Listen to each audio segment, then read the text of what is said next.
So on today's podcast, I'm talking about 5 strategies to help lead successful culture-shaping efforts within your team and organization.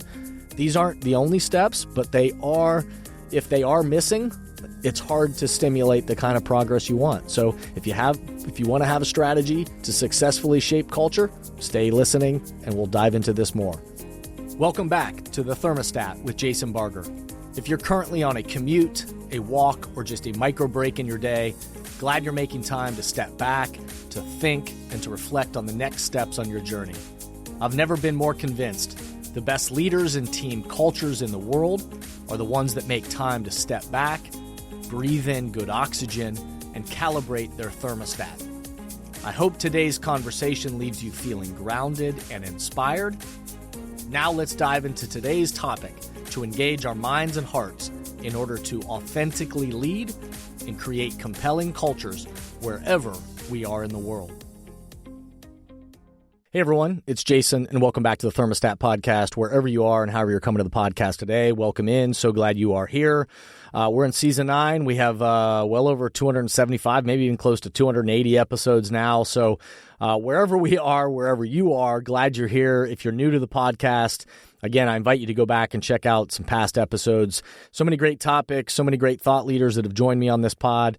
I just invite you to Google my name, Jason Barger, and whatever topic it is that you're looking for related to leadership, culture, team, service, accountability, trust, culture, whatever it is. And chances are you're going to find an episode that hopefully resonates with you. If you're one of the folks that have been with us from the very beginning, so glad this continues to add value to your life and your work. My commitment to the listener every time, and I remind myself of this every time I go to record, is that I want this to be a place for you to step back, a time in your own life to step back and to hopefully have some good oxygen breathed into you, some ideas and some thoughts that hopefully help you think about the temperature that you're trying to set in your life and your work, and hopefully have some ideas about how you might move forward coming out of this. So that's my intention. I hope it lands on you that way. And before we dive into today's topic, I'll just say, and I hope I can do this, but I hope you'll take a minute to subscribe to the podcast if you haven't already. I hope you'll just smash that 5-star button and the rating of whatever platform or all the platforms that you listen to this on. And if you're willing to leave an authentic review in your own words, that's really helpful for the algorithms to help spread this so other people find it.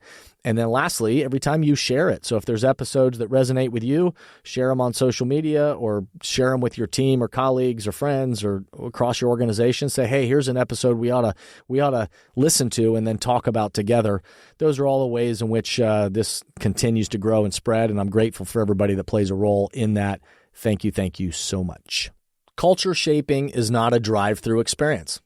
I've said this for years, and if you're a loyal listener, then you know my reference to the 6 A's of leading change, my language around the process of setting the temperature for the future culture that you desire, and the fact that change all follows the same process. And I talk about those 6 A's. I've done episodes all about that, so if you want to go back and check that out, you can. 6 A's of leading change. And the reality and the quick point of this is that change in cultures, it doesn't happen overnight, but it does shift with intentional vision, clarity, action, and commitment. And I love working with leaders and teams and organizations that are truly committed to moving the needle in their culture. These are the places that recognize the massive return on investment that comes with developing people and culture.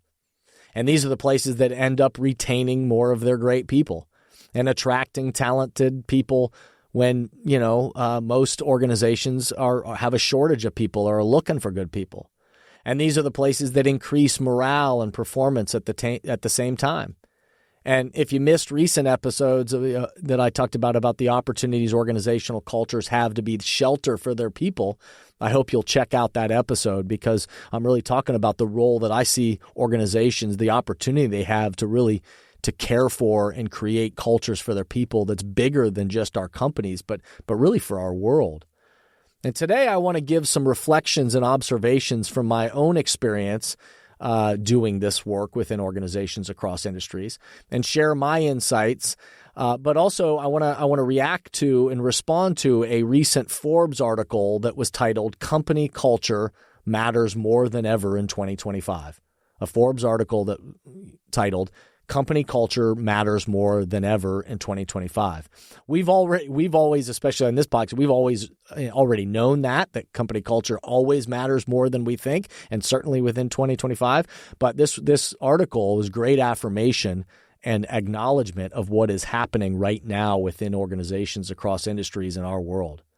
So on today's podcast, I'm talking about 5 strategies to help lead successful culture shaping efforts within your team and organization. These aren't the only steps, but they are. If they are missing, it's hard to stimulate the kind of progress you want. So if you want to have a strategy to successfully shape culture, stay listening and we'll dive into this more. But before we dive in a little deeper, let's pause, take a quick break, and we'll be right back. Many teams and organizations right now are realizing that they need to do both. They need to engage the minds and hearts of their people in person, where everyone in the room can experience the energy of congregating together and find clarity for the road ahead. And they also need to continue to find ways to engage the minds and hearts of their people virtually, with those who are working remotely or at a distance. So, if you are in the process of planning your next team meeting, company all-hands event, conference, or culture summit, and are looking for support with a powerful keynote speech, facilitated team conversations that are the currency for change, or deeper development on leadership mindset and an intentional strategy for the culture you're trying to create, I hope you'll contact us at jasonvbarger.com, jasonvbarger.com.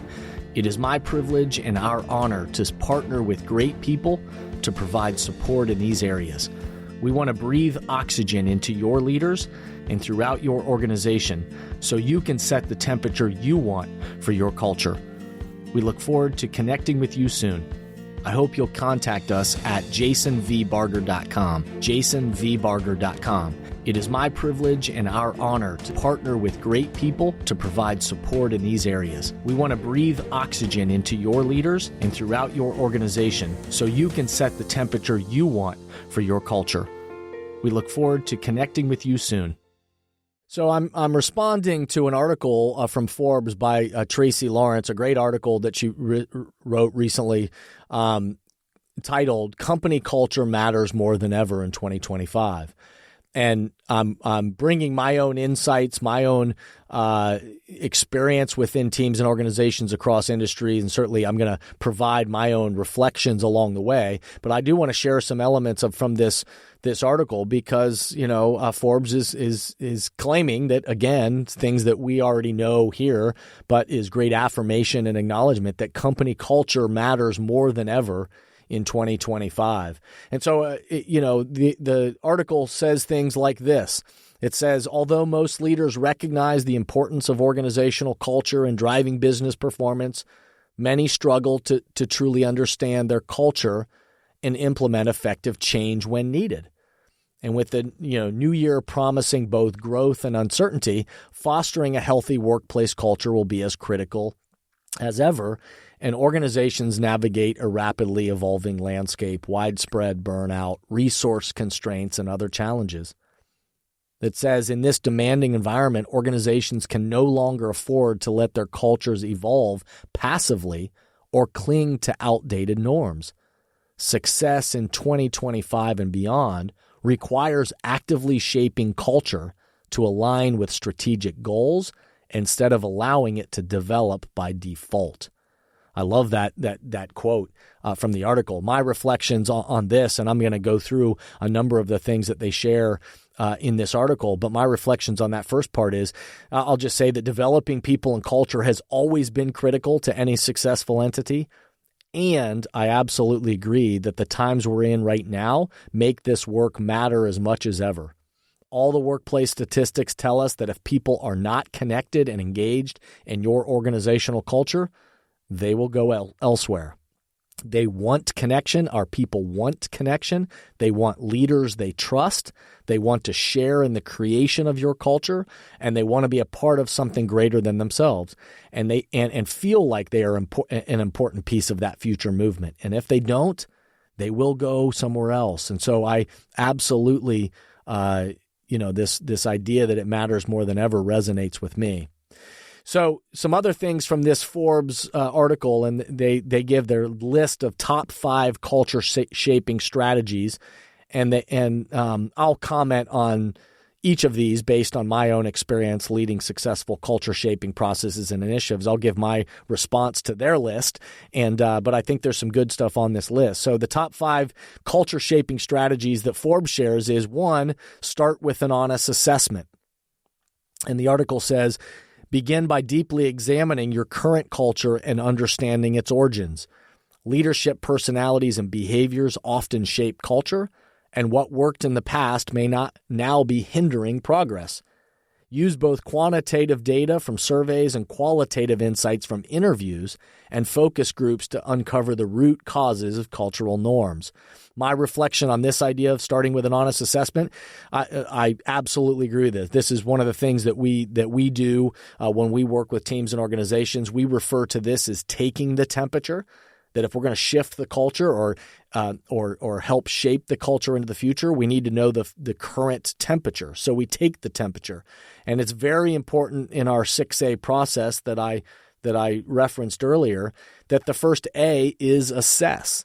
You have to know where you honestly are before you can shift things forward to do the next important work of setting the temperature you desire for the future. So assessing and taking the temperature is super important to culture shaping. And then you want to say, after you assess it, what is it we do with it? And I absolutely agree. We do a cultural audit process when we're assessing at the beginning working with a client, and we do both the quantitative data from surveys, but also qualitative insights from interviews and focus groups and that kind of thing too. So this very much resonates with me and what I'm seeing as best practices in shaping culture. The second thing on their list is to embrace microcultures, and they say to recognize that culture isn't monolithic. Different teams and departments benefit from tailored approaches. For example, what works for marketing may not suit production, and finance and sales often operate under distinct protocols. Allow for diverse cultural expressions across teams while ensuring core values and principles remain consistent. Our language to this, which I agree with this one as well, our language would be, you want to have a culture of we, not a culture of me. You want all areas of the organization to be setting an aligned temperature as an organization that is about the whole and not just their individual team and department, but also honoring the fact that each room of the house may have a slightly different feel or vibe to it.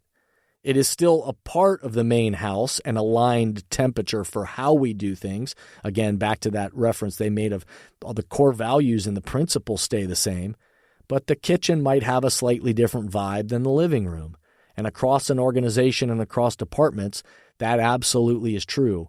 The core values, the principles, the main vision that we desire for how we do work is consistent across the organization, but we understand there might be some microcultures within the different areas of the organization.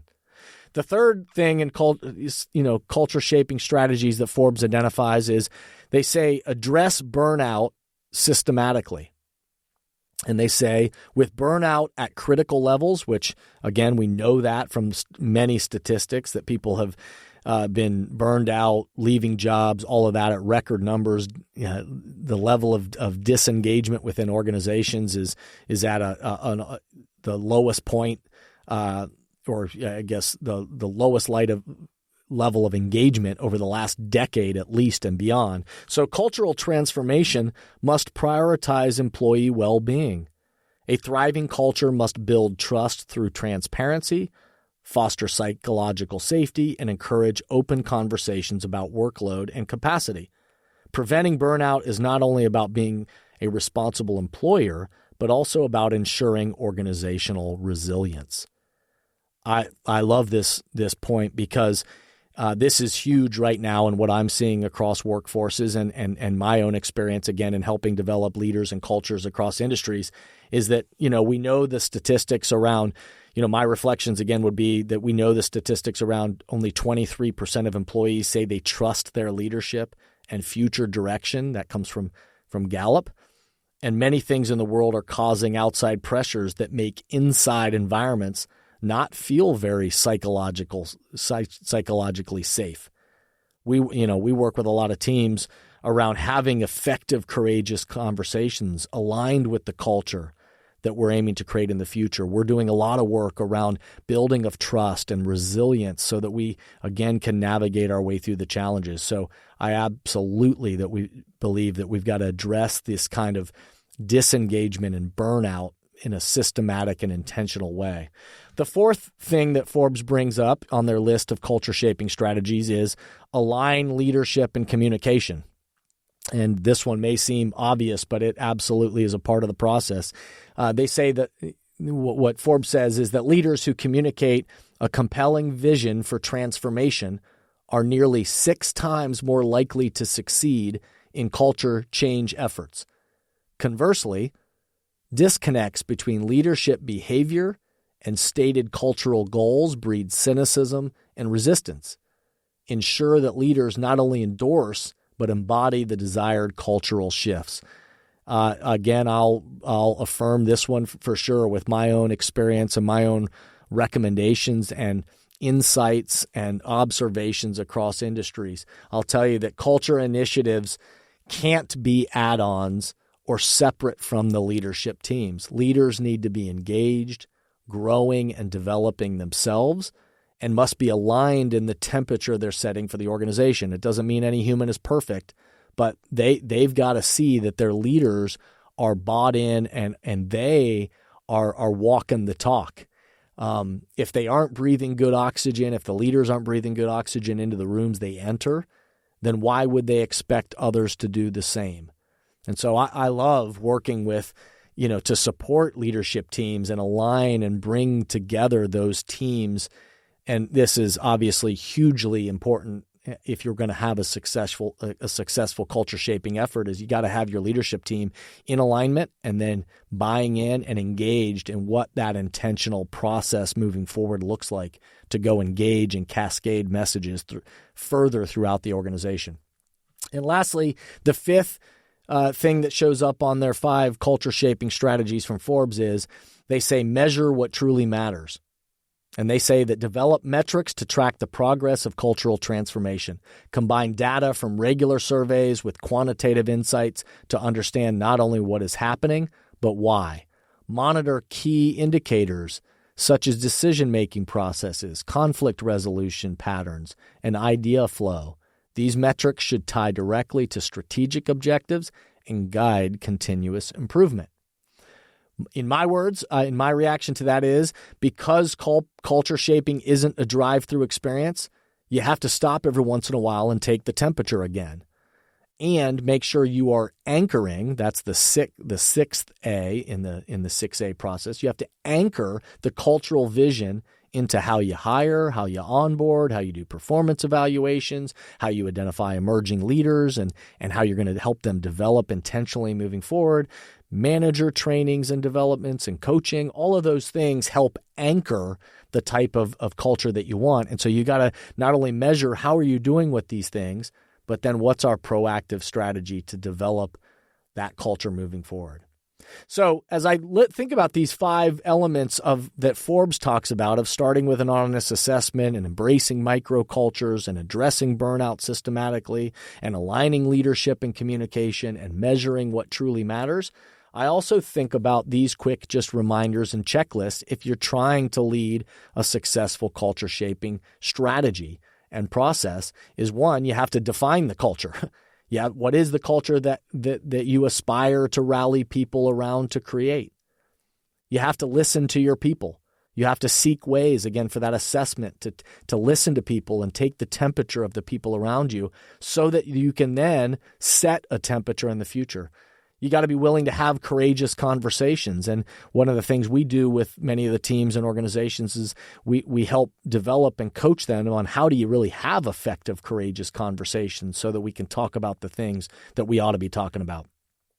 You got to remember to develop emotional intelligence.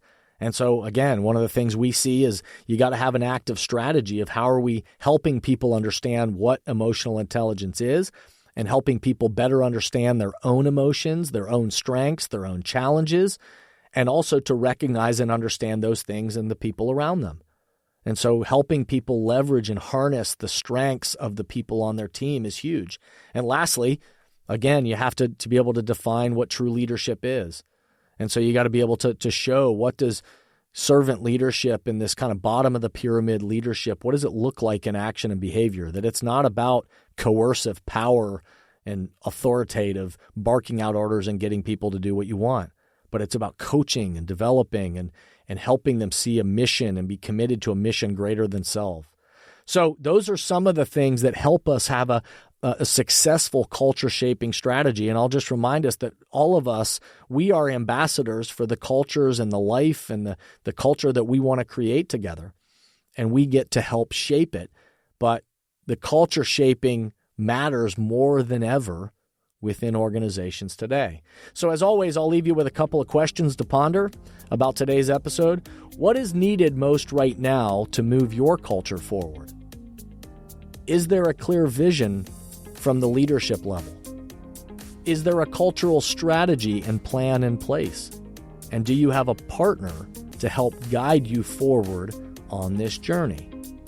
I'd say cheers to you and cheers to all of us on the path ahead and those cultures that we're trying to create. If you have any thoughts or questions or feedback, or if we can help you better set this temperature in your organization, or to help have a successful culture shaping initiative into the future, I hope you'll track us down. You can email us info@jasonvbarger.com, info@jasonvbarger.com, or just track us down through the jasonvbarger.com website, and we'll set up a time to chat and listen to learn what you're trying to accomplish and bring this kind of thinking and spirit and energy to your organization.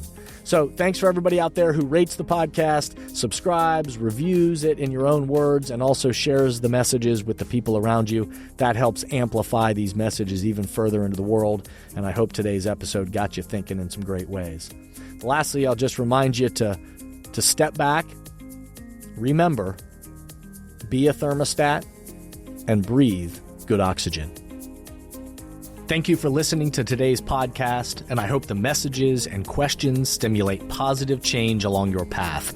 As always, if these messages resonate with you and add value to your life, I hope you'll help amplify them throughout the world. Please rate, comment, and share on whatever podcast or social media platform you're using, and share this podcast with the people in your life or work who should be part of these conversations. That way, this spirit does, in fact, spread. If these messages or developing leaders and culture would be helpful to you and your organization, please contact us at jasonvbarger.com, jasonvbarger.com. And remember, we are all ambassadors for the culture we want to create in our life and work. We have to own the vision we want to be a part of. The future of leadership is you, is me, is us. Be a thermostat.